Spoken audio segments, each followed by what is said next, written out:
Okay, we're actually going a little high tech today. Have a new camera stand thanks to our buddy John. It comes with a remote to start, so I don't have to jump up and run around Nice. the table. Everybody notice the new banner? We're getting fancy. We're gonna have a studio and a YouTube station all to ourselves here soon. So this, anybody can see, these are the singlets. That would be the back. We posted a picture. He's got the front. So I think we had talked about, as far as singlets, we were giving the highest ranked wrestler the blue, and the challenger is going to be in the red. So that makes it easy. I don't know if anyone has ever dealt with singlets, but usually someone, I want this singlet and that singlet, so we made it real simple. So that will be the singlet everybody will be able to keep. So we let everybody take a peek at it. All right, so tonight we're gonna just get a short and sweet update, run through the matchups. A number of you folks have been voting in the polls, and so we just kind of talk about some of what you guys think are at least the most competitive matchups. Yeah, I think with the polls, it was kind of, I thought it was neat that was posted out there. The idea behind all this, like we've talked, on every video, is we want the state excited about this event. And, we dealt with some issues like anything else that, some people love it, it's great, it's awesome. We have lots of people sponsoring, but we've also had, boo-hoo this, boo-hoo that. So overall, I think it's been, I don't even know the word to describe it. It's been a success, and we haven't even done it yet, in my opinion. And 98% of the people that I've talked to are very excited about it. So as far as Jason put the polls out there, and I think the idea is we'll just go down these. We'll talk about a couple, or we can actually talk about them all, but I will start with the 106. That is definitely the one that it is 50-50 between the two. It's kind of funny as we saw these tallies going up and seeing the votes. It was that one was getting a lot of back and forth. So I think that says that the state is probably the most torn about that match. I'm excited to see it. So I think you can't get any more even than 50-50. So 106, out of all the votes that have happened, that is the one that the state is most split on. So, and that would kind of make sense. When those guys wrestled at the state tournament this year, they had a battle that came right down to the very end. Right to the end. And Blake pulled that one out, and so it should be interesting to see how this one goes, if it's the same tight battle or if one of the kids has a little bit of an advantage this time. 113, Tylen Tucker and Michael Maddox. The vote's going pretty solidly to Tylen Tucker, and not completely surprised. We talked a little bit about this too, that although you don't really know who everybody is on Kentucky wrestling, you kind of get a sense of certain teams that have more of a following and people that get on there and post and follow it. And Woodford County definitely has a pretty good contingent on there.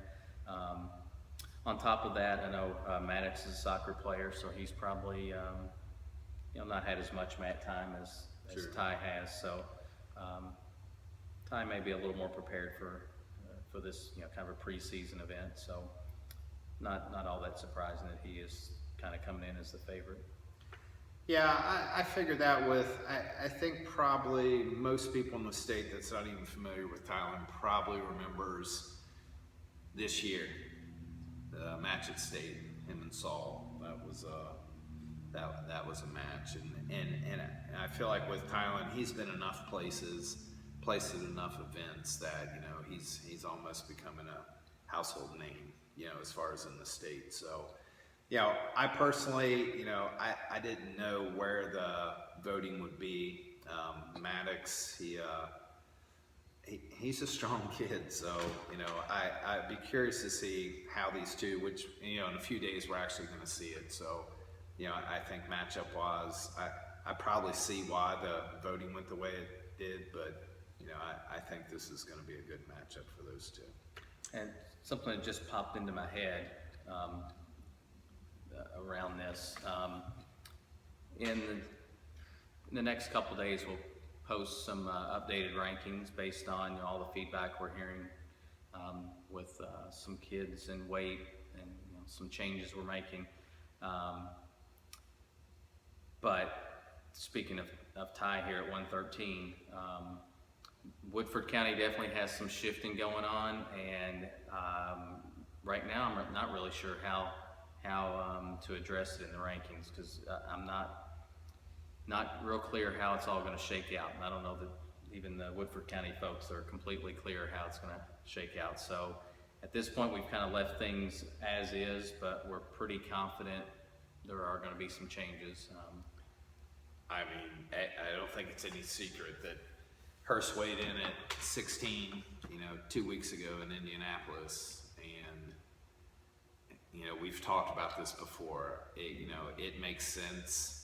I think Yost at 6, Ty at 13, and Hearst at 20. But who knows? I don't know how it operates down there.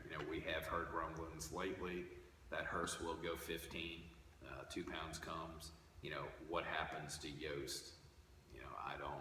I don't see how that works out well for the team there. But it's all speculation. So I'm sure anybody close to Woodford kind of has some ideas of what's happening down there, and time will tell when the season starts. You have a lot of good wrestlers there, and it seems like they could make a spot for them all. But we could be totally wrong about this. It could be whatever line. I don't know. Hearst might go 6. Who knows? So we'll see. So next one we have Ryan Moore and Austin Cook. This was kind of, as far as voting, almost the same as Tucker and Maddox. We're at 82% for Ryan, and we're at 18% for Austin. I think between those guys, I figured this would probably be a little lopsided. As far as Cook, anybody that's been around Cook, he's a big kid. He definitely, size-wise, he's a good-sized kid. I haven't seen him as much lately. I would see him quite a bit at ETC, but I imagine Coach Nable's got, he's got his club going there. I think they're already doing workouts at St. X. I could be wrong, but I imagine, he's getting some mat time in somewhere. So, the matchup itself should be should be a good match. Ryan's wrestling well. I think we had talked about his performance in Indiana. So that'll be an exciting match. I think the state, just like I said before with the tile, they're leaning Ryan's way. So, exciting matchup. So we'll see it. Okay, at 126, Zane Brown and Joey Roberts. Kind of the same thing, and I think this one is everybody remembers the end of the season and Zane out there pushing Bryce Sheffer in the state finals, and probably until the state tournament this year. That's the image a lot of people are going to have in their mind of Zane. As an 8th grader out there, almost pointed off against the kid that's pretty much unbeatable at the state tournament. There has been. Again, not surprising. And Zane has stayed pretty busy this summer. But again, kind of talking about size, I know Joey Roberts talked a little bit to his dad a couple times this summer. He was spending a lot of time in the weight room and got pretty darn heavy. And so him getting down here to 131 for this event, he's going to be pretty good size. I know he made 29 up in Indiana, so it shouldn't be too much of an issue. But he will be a good size 31 pounder. Yeah, I think it's no secret. Zane had to take a few pounds off himself, so I think those guys are familiar with one another. I believe they had a few matches last year. That was kind of an anticipated matchup. I talked to Zane's dad quite a bit, and I I believe that was a match that, you know, they were kind of anticipating seeing, you know, just to see. And so I checked off 5 or 6 matches here that I believe were going to be pretty exciting matches, and that happened to be one of them. I think with those two, you know, they're both pretty skilled, and you know, we'll see what happens. I think the state, you know, it's a little more lopsided than I thought it would be, 91% to 9, but I think, you know, we'll see what happens with that match. Next, Keegan Duncan and Jordan Monroe. We've talked about both these guys. Keegan's still kind of in that, I think there's still question with, is it 32? Is it 26? Is it 38? I've kind of heard, you know, a few things either way. With the matchup with Jordan, you know, I was reading a sheet that we had. There's going to be a sheet we're going to pass out. It'll basically, I imagine, be at the door that people can see. And it tells some of the accolades of the kids and what they've done and who they are and what their GPA is. And, you know, it gives the fans a little bit of information about them. And I thought to myself, one of the things it talks about Jordan Monroe is he's the highest Cooper placer ever at the state tournament. You know, and for him to go down there, you know, for one to get it out of Region 6 is a tough deal. Anybody that kind of, you know, follows wrestling and sees the region, you know, historically Region 6 is one of the toughest, especially, you know, up to 45 pounds. It's usually pretty loaded there. And I think Jordan wrestling Keegan, I'm assuming they've probably never wrestled, not that I know of that they've wrestled, but this was the most lopsided of all. It was 98% to 2%. And I imagine one of them would be Jim Jordan. You know what, and you know, I think about a kid, you know, a kid gets online and he sees that and says, oh, well, no one thinks I can win. And, you know, sometimes I personally would rather be the challenger than someone saying, oh, no, you can't beat this guy. So I imagine Jordan's going to come to wrestle. And, you know, as far as those two guys, I mean, Keegan's very sound. You know, we all know that. Everyone in the state's familiar with Keegan. And I imagine, you know, it's going to be a good match. You know, like I said, I think all these, I didn't expect necessarily 98 to 2, but, you know, we'll see what happens with that. Mm-hmm. Yeah, I think some of that too could be just the Cooper name in general. You don't see a lot of those guys. They're relatively new as a team, and yeah, you just don't see them as much. You know, up here in Northern Kentucky, we wrestle across the river a lot. So if you're someone in Eastern Kentucky, Western Kentucky, aside from the state tournament, you probably have no clue who Cooper is. So, and you're about to see 3 of them. So 3 guys. They have a solid lineup this year.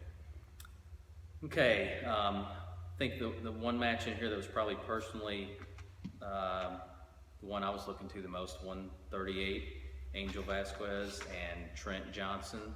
That one's almost a dead heat. Trent has a slight 55-45 advantage in the poll. You know, those two guys went back and forth last year, and Trent just put in a ton of work. And the one thing I've learned, I think, a little more and more about Trent, I'm probably not around him as much as you are, but he is one of the most disciplined kids. absolutely. Whether it's working out, his diet, just training in general, he does everything to the T. And so yeah, he's definitely going to show up prepared, ready to go. But Angel, you know, the state champ. So I think you've kind of alluded to it before. He can do some funky stuff and pull some things out of the hat. So that's the one that I'm definitely looking forward to on this night. I think I'll be a little bit biased going into it. When we were setting this up first, I was really looking forward to seeing Ryan wrestle Saul. Right. I will admit that. I was too. But after that, it was, I think, Angel and Trent. Yeah, I mean, originally we had Angel wrestling Mason, and then, you know, I guess, you know, after talking to Angel that he'll be at 38, it was pretty fitting, those two. I'm excited for it. I was sitting last night talking to Trent's dad, and it was funny. I was sitting there talking about Angel that, some kids, you're like, oh, that kid, or, Angel, he's a joy to be around, and the same with Trent. Both those kids, Jason talked about Trent's discipline. I joke about, I wish some of that would rub off on, I mean, Trent would come here and, he's, some of the kids here are, grabbing Doritos and, drumsticks, and Trent's like, chewing on a cucumber, you know what I mean? It's just, it's kind of funny. So very disciplined kid, but both those guys, I would agree with Jason that, we've played with the idea of doing this lineup and changing it different ways, and the matches that, from the entire state voting, to maybe swing them, this match and this match, and it's still kind of up in the air. I think we're thinking more to start at 6 and go, but that would be one of the premier matches, I believe, our opinion, and from the votes from the state that, almost like the Roth Wheeler deal, that it's kind of torn, and a lot of people were looking for that. And by the way, with the votes, this guy's an administrator. So, if I don't know how much these votes mean, but if you happen to make up a screen name and you start, clicking and doing votes, well, every time somebody votes, you can see what screen name actually voted. So I just thought I would tell the state that it was kind of humorous. Sometimes I feel like the parents get a little more, a little more excited than the darn kids do about this stuff. So I think, so thanks to everybody for voting. 145, Mason Smith and Jordan Kidwell. This one is kind of that same range as we had at 13, 20, in the 87-13 to Mason. And, again, he's wrestling a Cooper guy, so that not a lot of guys familiar with them, and I think everybody knows Mason's been real busy this summer. He's definitely, even though he's jumping up weight classes, I mean, it's hard to even imagine that just 2 years ago he was a skinny little 13-pounder. Yeah. He's definitely a full-size 45 and should match up well. Even though Kidwell is dropping down, he's wrestled 52 2 years in a row. So he's going to be a full-size 45-pounder, but he's coming down to 145. And Mason has grown into that, so this will definitely be a good matchup to kind of set the order at the top of the rankings for 145. Yeah, I would have to say I'm excited. I think size-wise, Kidwell will get down. I think with Mason, obviously he's my kid, so I see him grow. It's been a lot of growth spurts, each year jumping 2 to 3 weight classes. A lot of times I look at these rankings or I think of kids and, you get familiar with a lot of kids you wrestle. And I know with Mason, watching him grow and jump those weight classes, he's wrestling a lot of kids that, he's never had to wrestle before. So, I think there was some transition and a little bit of time, from, going from a 13-pounder to the next year started at 38, and it was kind of, to grow into that. He took some lumps there right at the beginning and then, settled back in at 32. So I don't think that the weight jump this year is as much of a concern. I think that, it's like any other kid, they start maturing and, getting some hair, on their face and whatnot. So I think with these two, I've been fortunate enough to talk to Jordan's dad a few times. So I think Kidwell is, he's training with Spatola. Looks like he's putting in some time. So, it should be a good match with these guys. So, we're excited to see. Next is Brady Emerson and Andrew Bailey, another Cooper guy. It's kind of a theme. They are actually right in that from 26-ish all the way up to 52 or 60. you know, they also have Cody Houston in there as well. So their lineup is pretty stacked. And Andrew Bailey, being a senior, he's been around for a long time. I think the voting as far as the state, we have 78% for Brady Emerson and 22% for Andrew Bailey. I haven't seen Bailey on the mat.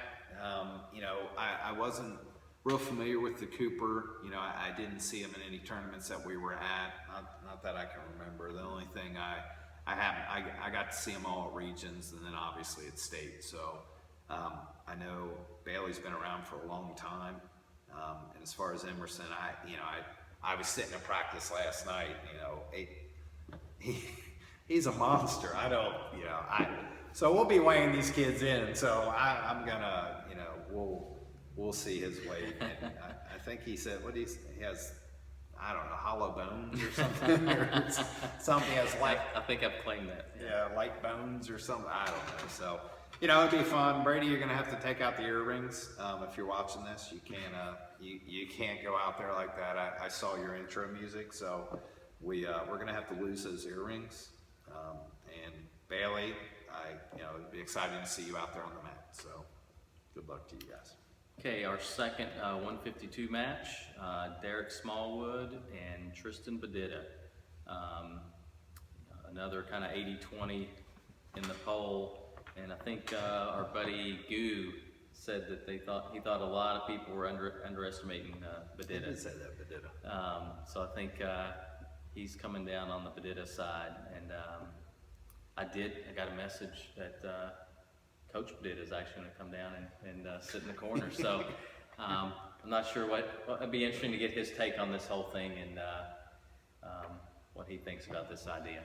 Coach Bedita. He's been around doing it forever. You know, my oldest brother wrestled for Connor back when Troy Cole, Todd Cole. They said Bedita used to be able to get on the mat, and on his butt cheeks, he could walk across the mat all the way up one side, all the way down the other. So I don't know if he was still capable of doing that. I don't know if that's just urban legend. I don't know, but Coach Bedita, if you are, before you retire, I need to see if you can do that one. We challenge you to do that this Sunday. We challenge you. So I think, those guys, you know, we had talked about it before. Derek Smallwood, I think we still don't know the situation as far as how the North Hardin things, you know, how that plays into eligibility. If they have a coach, don't have a coach, if the transfer is gonna, you know, stand, will be able to wrestle, but, you know, we'll figure it out. Tristan Bedita, finally a senior. I think that every time I think of Connor, I think of Bedita and I think of Wiley. Those guys have been there Forever. Yeah, been there wrestling for a long time. They're usually about a weight class apart. They're both usually really big for their weight class. So, you know, I can't see how the voting was 81 to 19% on this one. I really thought that, you know, as far as statewide, that this would be a little closer as far as the voting. It probably has something to do with Smallwood's Ironman performance at the state tournament. Lose first round and make it all the way back to third. So, and you know, I would say this: I've been around Derek a lot lately, watching him practice, and he is a worker. I don't know as far as anybody that's probably been on his team, you know, has known that for years. And Derek had been on Team Kentucky and a couple other things that we were involved in, but you know, his work ethic is, you know, second to none. He really works hard, and he's hard nosed in the room, and you know, and afterwards he's as friendly and kind and respectful to people as you could be. So excited to see this one. This should be a good one. Next one, this might have to be my number 2 match. It's Andrew Ackley versus Max Andrioni. Now, you know, as far as the votes, you have 20% for Andrew and 80% for Max. You know, I don't know Andrew Ackley. I've seen him wrestle. I think we had made some comments talking about his just nasty head and arm, but you know, I've been around Max quite a bit. You know, I've always been a fan of Max. Anytime I've ever spoken about Max, it's kind of, I don't even know how you describe it. You know, you see him, he's kind of reserved. He doesn't just yap to yap. You know, he's always, hi, how are you? But on the mat, you know, I was watching last night, him and Casey just hard-nosed wrestling with each other. And it was, you know, and then afterwards they can slap hands and, you know, move on. And I think on the, you know, Max is about business on the mat. You know, he really is. I never see him really lose his cool, and you know, he stays composed, and you know, he's rough and he's physical, but you know, after the match, you know, it looks like to him that he's one of those, okay, the match is over, and you know, good match, you know, win or lose either way. So I'm excited to see this one. Like I said, I thought the voting would be a little more even on this one, but this would have to be my number 2 match, in my opinion, of, you know, exciting as far as going to see. Yeah, it'll definitely be an interesting one. Our second 160 match, Hudson Hydorf and Raymond Williams. This one is really lopsided, 90-10, but I think this is kind of a wild card. I have no idea what to expect from this match. You know, Hudson's probably one of the most technical and talented kids in the state. But Williams is going to be, you know, athletic, and he's going to definitely present some challenges that you know, Hudson just kind of getting himself back ready to go off his injury this summer. Yeah, it'd be interesting to see how it goes. And, you know, and throughout the course of that match, I can definitely see some roller coasters and things going back and forth. Yeah, I would think between, you know, Hudson coming back, you know, I see Hudson practice, and, you know, as far as talent, he almost has that, when he's really wrestling, that almost the ability to make the kid look silly. You know, he's so fast, he transitions so well, you know, and he's just, yeah, he's about as tough as they come. I think between the two, you know, we'll see how their motors are, you know, as far as a gas tank. I know, you know, it gets into a long match, you know, we'll see what happens there. I see Hudson getting up early. I just do. But, you know, as far as being back on the mat and, you know, being in, you know, 1,000% wrestling shape, you know, we'll see what happens. So. Yeah, that could be, you know, I know there are a lot of these kids that are training a lot, but I have a feeling the anxiety, the adrenaline's going to get flowing, and you know, kids are going to get pumped up and might not be quite in shape to handle that rush, and then, you know, you get through the first period and you kind of spent yourself. So I don't know that Hudson's going to be the only person necessarily dealing with that. I think we could see a number of kids struggle a little bit later in matches this weekend. Next, 170, Casey Cornett and Jonathan Little. This was voting wise where I thought it would probably be. Casey 90%, Jonathan Little 10%. You know, we've talked a lot about Casey.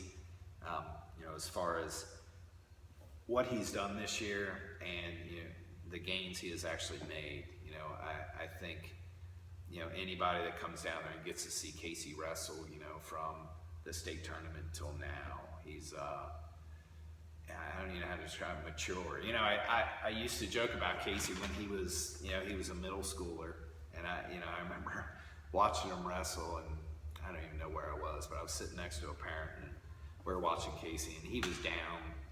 He had to have been down by 8 or 9 points, and I was joking. I was like, it doesn't matter. He's going to turn around, and he's going to pin this kid and beat this kid. And the reason I joked about that, I had seen Casey do that so many times where it looks like he's just getting hammered. And then all of a sudden he just flops the kid over and sticks him. And, you know, and I think that's probably the biggest thing that's changed with Casey. He doesn't get down and have to come back. You know, he wrestles smart. He doesn't give up easy points. And he doesn't take silly, desperate shots. So I see I see this match being pretty lopsided. I don't think, even conditioning wise, he is about as conditioned as anybody I've seen. He went down from 82 and now he's 70, and I think he holds his weight 75, 76, somewhere in there. So that means, a pretty drastic lifestyle change as far as how he conditions, what he eats, what he puts in his body. And so I think he has really grown into that 70-pound weight class. And, I was watching him last night and mentioned about him and Max looked like they were about going to fist fight out there. And, they're just hard-nosed wrestlers. And then afterwards, they've been on the mat enough to know they shake hands and they go get it again. And then, then I get to watch Casey, squeeze Mason in there. So yeah, good match. I see the voting this way. Okay, yeah. This is one, I can see, these polls are out there just for fun and just to get some idea of how all the folks on the forum think it's going to play out. But I'm sure there's going to be some of these kids that look at it and parents that kind of freak out with some of these results. And not that I know Little really well, but I've been around him a few times down at Joe B's house and hanging out. And I can just imagine the smile on his face when he sees these numbers. Little is probably jumping up and down at the 90-10 and just fired up, ready to come out and try to prove it wrong. I think he's going to come out and come at it. And let's be realistic. I mean, who wouldn't? I assure you, if I was putting a singlet on, I don't want to be the guy that's 98% versus a 2% guy. I mean, you talk about the pressure on it. It's, I feel like the guys that, this is so lopsided, they have absolutely nothing to lose. I think the pressure's on the guy that's, the expected to win guy. And I think it's going to depend. So either two things are going to happen. That guy that's ranked like that's going to come out there and be like, well, that's why I'm ranked this way. And he's going to, show everybody. He's going to put it on some of these kids. Or he's going to go out there and, I'm better than this kid. And he's going to get caught and stuck and, looking around going, damn, what happened? So, so for any of you guys here, that we had mentioned, 9%, 2%. I assure you, I'd rather be in your seat than the other seat. I really would. So I don't know your opinion on that, but Okay, 182. Max Emerson and Elijah Allgaier. The dynamics of this match, I think, have changed a little bit. This is actually one of the better expected matchups, 62-38, a little slight favorite for Max. But I was just talking to Max. I wasn't sure where him and McIntosh were going to fall in the lineup, and he seems to be pretty confident that he's going to be at 82, and McIntosh will be back at 170. And then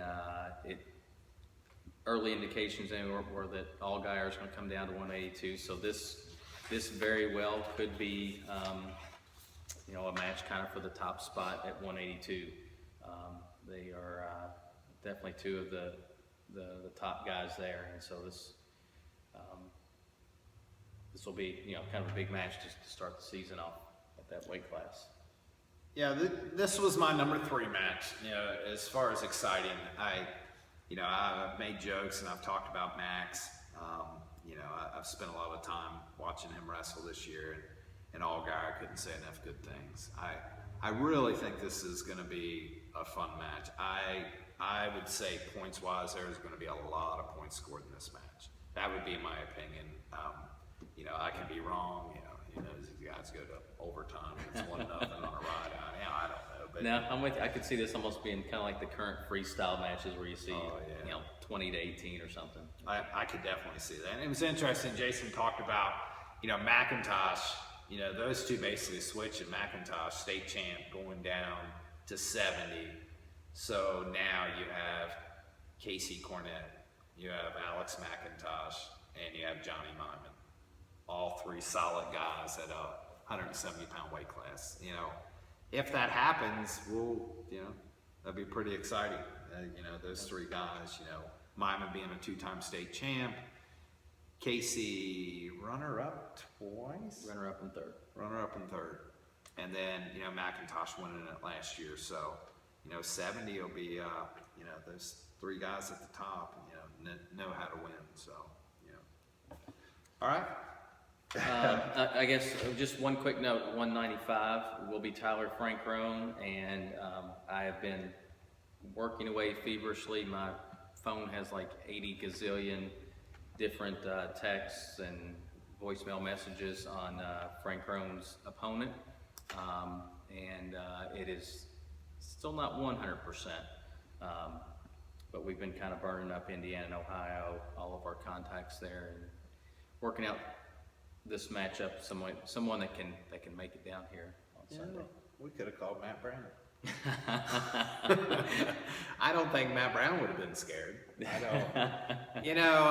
We were just joking about it. We were saying, I don't know if Tyler, he's like Paul Bunyan. He's got just has a reputation. People are like, I don't want to fool with him. And Tyler. So if you're watching this, we have reached everywhere. We thought we had it settled down twice.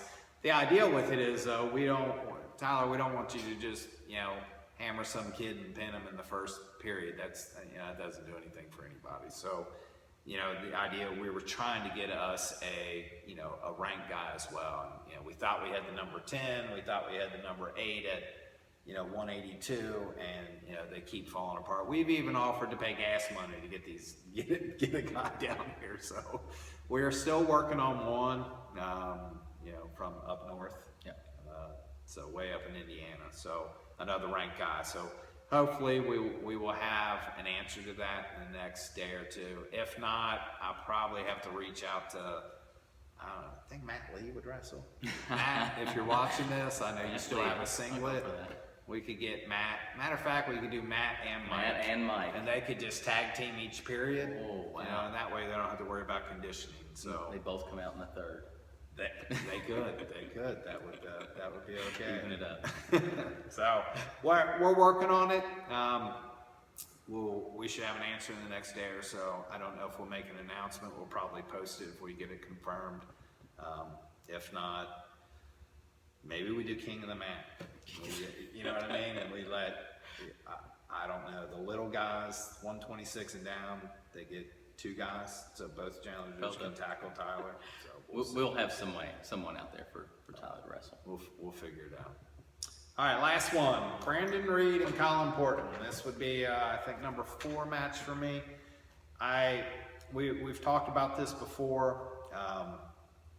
There's going to be some points in this one. I was talking to Reed the other day, and he's a workhorse. He really does work hard. Like I talked about before, being around Colin, one, he looks like he's, in his early 30s. He's a very personable guy, and, what we had asked him to do, would we bump him to heavyweight? Was he wrestling the heavyweight up in Michigan, yeah. Yeah, in Michigan against, you should have seen the size of that. It was like a runner-up from Michigan or something. I thought Kuhn was big. He's an absolute monster. I don't know if it was, Michigan's wrestler Kuhn's cousin or what, but he, I think between these two, the only word of advice I have here is do not charge after Colin Portman. Because you guys have seen videos where people you see nothing but feet. He's not a guy that you want to, stand up straight and run into. So these 2 guys, it should be fun. I think the matchups, I think that, Colin's so savvy on the mat, and Brandon Reed is just a rhino. He just wants to grab a hold of people. So, they kind of have 2 different styles here, and it's going to be interesting what happens here. From the state's saying 70% Brandon Reed, 30% Colin Portman, but we'll see what happens here. Yeah, it should be kind of a fun way to cap it off with some big guys that are actually going to come out and wrestle. And I would be very surprised if this is a typical heavyweight type of match. These guys want to want to get takedowns, they want to score points, and it should be fun. Especially knowing that it's a one-match deal. They don't have to come back and wrestle another big guy after that. So that's it. Just a couple of thoughts. I've had a few people ask me questions. We're gonna have some good officials there, some good high school officials at the event. We're gonna use college out of bounds rules. We're gonna run normal 2-2-2 match. This one came up with Portman. No, Portman does not have to shave his beard, so he's going to come out full freestyle mode with the big beard, and then headgear is optional as well. So we're going to be a little more relaxed and come out. And yeah, overtime we're going to just let the clock run. So you're going to wrestle until somebody scores. So just a couple of slight variations, but nothing too much different. So again, Sunday, October 4th, we're going to get weighed in a little bit after noon, get everybody set up with their singlets and let those guys go get something to eat, then come back, be ready to kick off everything at 3 o'clock at John Hardin High School. Make sure you guys, hopefully the wrestlers will appreciate it, but I think anybody that's coming down, if you see any of these folks, give them big thanks for helping us get the energy and having some money to make sure this thing happens. So you had Wrestling Addicts that's sponsoring us with singlets and shirts and taking care of the guys that are wrestling.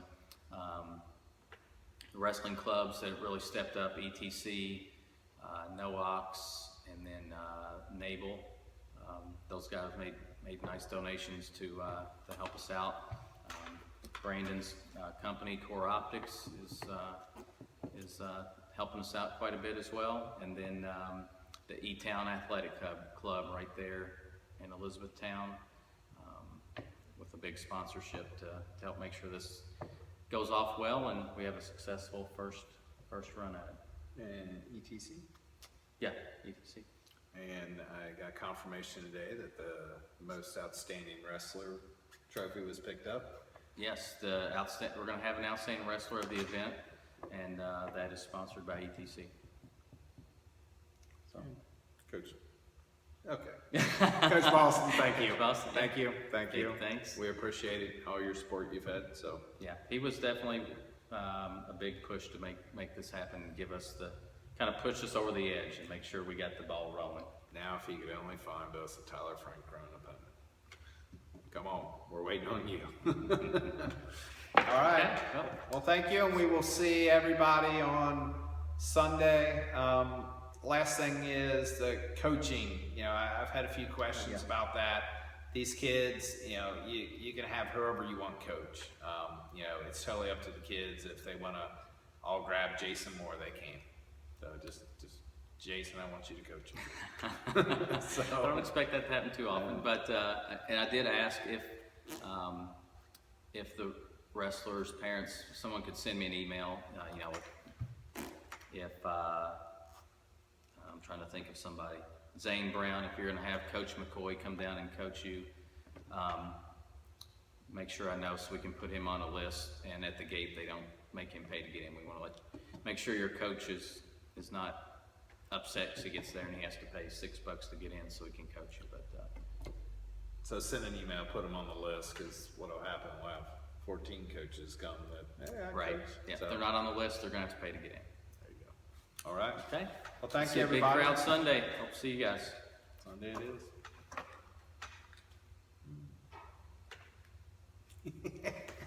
That thing stinks.